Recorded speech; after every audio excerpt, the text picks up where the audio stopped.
Ladies and gentlemen, welcome back to the channel, and today we have a topic that no one has ever covered on YouTube, not even once, not even one time: skill-based matchmaking. I'm obviously being facetious. Skill-based matchmaking is something that's been discussed to death here in the Call of Duty community, going back to Black Ops 2. Do you guys remember that? Like, Black Ops 2 was the very first time that, like, skill-based matchmaking was brought to the forefront of the COD community, and people have been talking about it ever since, and that was almost 10 years ago. Pretty crazy, right? Well, in my recent video, we're talking about the revamps of skill-based matchmaking that are apparently going to be coming within Modern Warfare 2022. And the comments of that video were actually very interesting. I want to pull up a couple of them for you here and discuss a couple of possible fixes as well as some deterrents for skill-based matchmaking that I don't think as many people are really talking about. So the first comment here is going to be from Blitzfire. That's a very good comment that says, "I still don't understand why they don't just reintroduce the boot camp mode from World at War instead of pushing heavy skill-based matchmaking that seemingly the majority of players don't want. Boot camp was great for introducing new players to the game. I remember that mode gave you plenty of time to familiarize yourself with the gameplay mechanics alongside other players at a similar level to you. Seems like the devs act like that never existed. Am I missing something here?" So no, you're not. The devs are missing something here. It seems like a lot of the really good ideas that were implemented throughout COD's history do get forgotten. And I actually should do a bit of a reaction video, I think, to my top 10 removed features in COD history video, because a lot of that stuff eventually did end up coming back like the very next year, which was interesting. But they do forget a lot of the very good things about COD back in the day. Boot camp in World at War, for example, the squads feature in World at War, for example. I guess that wouldn't work anymore because of disbanding lobbies, but squads back in World at War, what you could do is, if you're on a team with just random people, you could join these different squads: Able Squad, Baker Squad, Charlie Squad, whatever, and that would ensure that as long as you're all in the same lobby continuing to play, you would always be on the exact same team. So you could be playing with people, you could meet friends, and then decide, you know what, without backing out to pick up each other or anything, we're going to stay in this lobby because that used to be a thing, and we're going to ensure that we're always going to be on the same team. Like, that was a really cool feature. We can look at other features that they've implemented over the years, like the customizable kill streaks that we saw in Advanced Warfare that were kind of reiterated upon in Infinite Warfare, but not nearly as well. You could look at the headquarters in Call of Duty World War II. Like, there's so many features throughout COD's history that were great, and they should have been staples in the franchise going forward, but they seem to forget about them. And specifically Boot Camp, right? I think Boot Camp might possibly be the solution to skill-based matchmaking, but it would take somebody much smarter than me to figure this out. So initially when I read this comment, I'm like, wow, yeah, boot camp, it's actually a really good idea. But how could they implement it so that boot camp were to exist in all future Call of Duty games, but it's not going to be overbearing, right? I started thinking to myself, like, so what if, I guess I should like clarify really quickly, what was boot camp for those of you guys that didn't play? So back in World at War, there's a team deathmatch only game mode called boot camp that could only be played in by people levels 1 to 8. And that's not level 1 to 8 on like 7th prestige or whatever. Like, non-prestige levels 1 through 8, those are the only players that could play in that particular playlist. And I don't think it was very successful, because if you're brand new to the game, you probably don't know what boot camp is. You probably just jump into like free for all or team deathmatch or whatever, you know. But the playlist would lock after you hit level 8, and there were sometimes glitches where people would glitch their way into the boot camp playlist to play really bad players. But, you know, in general, it was this place where you could go if you were brand new to the game, and you could face other people who were also brand new to the game until you hit level 8, which didn't take forever in World at War, to be fair. We're talking like maybe 1 hour of playtime, but it was a place to kind of like get your feet wet within the game and kind of get an idea of how the game was played. So what if they were to reiterate upon that in a game like Modern Warfare 2022? And I started thinking about this, like how it could possibly work. What if... This is going to be weird. So what if by default there was a boot camp playlist for everybody who is non-prestige, and the only way to leave that playlist was to prestige, right? And of course, we don't know how prestige is going to work in this next game. Chances are it's going to be seasonal prestige again, which is stupid, which means you don't have the option to prestige. You just prestige no matter what. So what if after you hit level 55, you are now done with quote-unquote boot camp within Modern Warfare 2022, and you play the normal playlists? And boot camp itself could encompass all playlists as well. Like, literally, like, I'm going to draw this up in Microsoft Paint because I have no other way to present present this, but for every player that plays Modern Warfare 2022, assuming level 55 is like the max level per prestige, then until you hit level 55, everyone plays in the boot camp playlist. After you hit level 55, you're over there in like the prestige playlist, which is another idea that World at War had, by the way, where it was a game mode where, again, it was only team deathmatch, I believe, but you could only play in that particular playlist if you've already prestiged. Maybe make it like that. So at the very launch of the game, virtually everybody's going to be in this boot camp playlist, but then once you hit level 55, we move over to this other playlist, and then throughout the entirety of the Modern Warfare 2022 lifecycle, as new players join or as returning players join that are lower levels, they will be in that boot camp playlist, and then everyone else is in this normal playlist that is not catered whatsoever towards skill-based matchmaking. It's 100% catered towards connection, like Call of Duty used to be back in the day.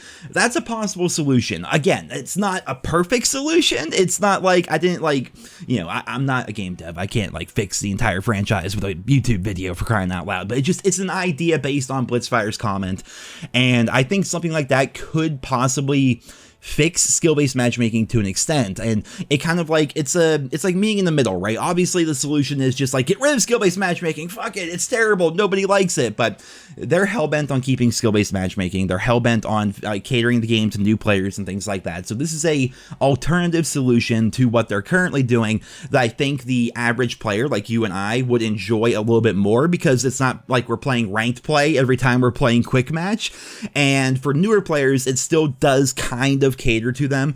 And I suppose the launch of the game would be kind of a crapshoot, because you'll have Scumpies and, you know, Billy Goat 57 in the same lobbies because the game just came out. But I think over time the system would do nothing but improve, and I think it could actually be good for the franchise in general. And we have another comment here, technically two comments because they're all right there. Izzy says skill-based matchmaking should only be in competitions, not general online play. Completely agree. But the next comment is from Had Money. My friends all quit due to skill-based matchmaking. They would always rant to me how when they play alone they do fine, but with me they always get destroyed. After I told them about skill-based matchmaking, they thought the game wasn't fun anymore and lame and dropped it. They felt like the algorithm was fixing their games, like they were being handed wins and losses instead of earning them. It turned them off the game completely.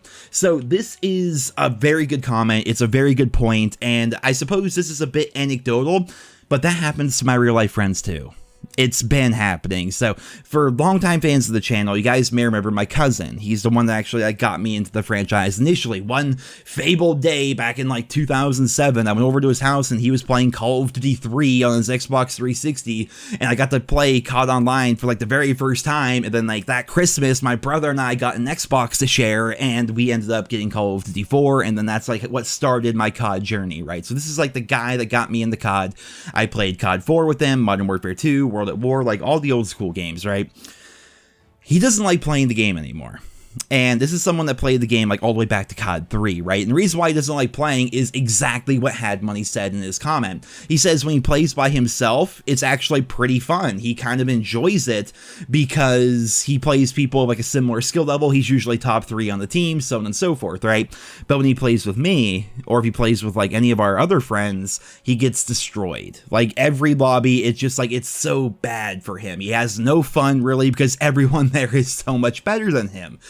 And that turns him off the game, not only because he can't play with his friends, whereas back in the day your skill level didn't really matter, you could play with whoever and it was just based on connection, but it also turned him off knowing that when he does well, it's the game fixing it so he does well. He knows, like, he was given this illusion that he was like an amazing COD player. And I'm not trying to like dig on my cousin, like he doesn't like really play video games anymore much, but he had this illusion that he was like a really good COD player because of how skill-based matchmaking worked. Then when he jumped into our lobbies, which I'm not amazing by any stretch of the imagination, but I'd say I'm at least above average. If I wasn't, we'd be having a problem here. I've been making YouTube videos for over a decade. If I was like bad at the game, that'd be a problem. But when he joins our lobbies, he has no fun. It's not cool to him. And the biggest part is like that slap in the face almost, like that like insult to his intelligence, where it's like, wait a minute, all this time I thought I was like doing good, but I was playing the game on like recruit difficulty. you know, and the same thing has happened to other friends of mine. Some people that watch my stream, you guys know Tate, right? So some of Tate's friends, like they're my friends as well, but I don't really play games with them as much. Some of Tate's friends, right? They play the game very casually, and I remember it was in Black Ops Cold War. They were playing with Tate, and Tate ended up dropping a nuclear on Nuketown. They're like, how did you possibly do that? You know, and they were like so mind blown by it. And they said it's not really fun to play with Tate because of the skill-based matchmaking system. Like when Tate is in their party, the games are noticeably less fun because Tate brings like up the skill-based matchmaking system, wherever you want to call it, and makes it so sweatier people are in their lobbies. And then suddenly they go from thinking they're good at COD to thinking, wow, I'm actually kind of bad at COD, and the game's just kind of making me feel like I'm good even though I'm not. It's, again, a bit insulting to the intelligence of the player base, and I feel like if more people knew about it, they would be annoyed by it. And another example I can give, and I know this is like sacrilege to do on the COD channel, but Fortnite, right? So I've been playing a bit of Fortnite as of late. I started really getting into it with Chapter 3, and Fortnite has a system, and this is a system that is apparently going to be involved in Modern Warfare 2022, where bots can be in there. It's like PvP VE. So there's other players in your lobby, and there's also some bots in your lobby.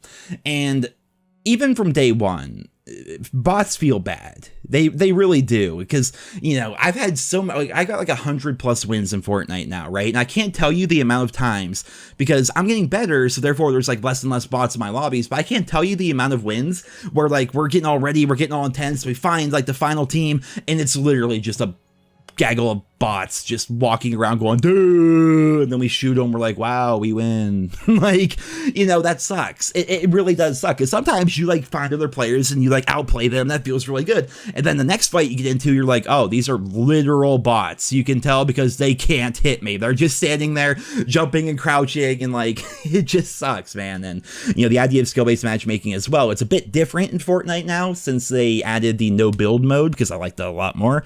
But when building was like a big part of Fortnite, and that's like when I was playing it and I was playing with my friends, Earthbound has been playing Fortnite, and his buddy Tails, they've been playing Fortnite forever. They're both really good at the game, and they're really good at building. I can't compete on their level, and it really does suck because I'm used to playing when I play by myself. It's like, yo, it's just me and a bunch of like kind of bad players and some bots. I feel like I'm really good. Then I jump into Earthbound's lobbies to try to play with my friends, and suddenly these guys are able to build like the entire Eiffel Tower in like 2 seconds. And it sucks because I'm like, well, shit, like I put all this time to the game and I'm not even getting better, because I'm just facing literal AI, and I just like, how do I get these guys out of my lobby so I can actually improve at the game? You know, it's just, skill-based matchmaking is a big problem in lots of different games, and the idea behind it obviously is to give players that illusion that they're really good at the game, and eventually that illusion will be broken, and I feel as though that the breaking of that illusion is going to force players away from the game, because it's going to be an insult to their intelligence. They're not going to enjoy the game as a result. They're going to feel as though, you know, just like in the comment Mad Money said, where people are just being handed wins and losses instead of earning them.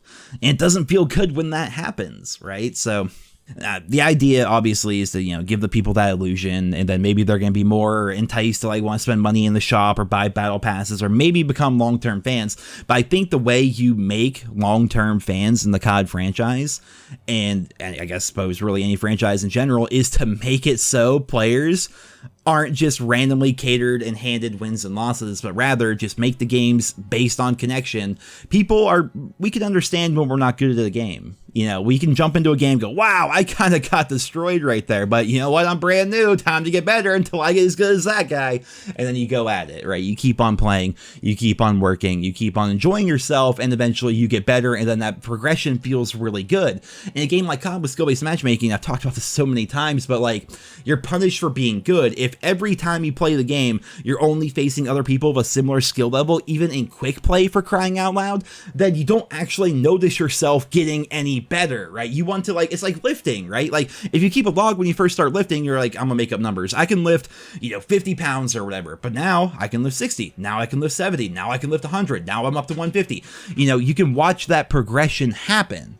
and that feels really good, but you don't have that same progression with skill-based matchmaking because you're always facing people of a similar skill level, and you're always going even. They're always trying to get like everyone's KD as close to 1 as humanly possible, and you don't get that same feeling that fans had back in games like Modern Warfare 2, Black Ops 1, Black Ops 2, Modern Warfare 3, where you were dropping those big kill streaks, you're pulling out your AC-130s, your chopper gunners or whatever, you're getting your specialist bonus, you're dropping a 70 and 10 match, and you're going, holy hell, I did something there. I don't think people have that experience anymore. And that sucks because that was like a big part of like what got me into COD way back in the day. And that's a big part of like, I suppose that's like the dragon that we're all chasing, trying to get back to here in the Call of Duty community. And maybe some changes to skill-based matchmaking are going to accomplish that. But we don't know. We know that skill-based matchmaking is apparently going to be revamped in one way or the other with Modern Warfare 2022, and we're going to have to wait and see how things are going to play out. But ladies and gentlemen, that is all for this little discussion video here today. I hope you enjoyed it. If you did, consider leaving a like, leave your thoughts and feedback on all of today's topics down there in the comment section below, and I hope you guys all have a wonderful day.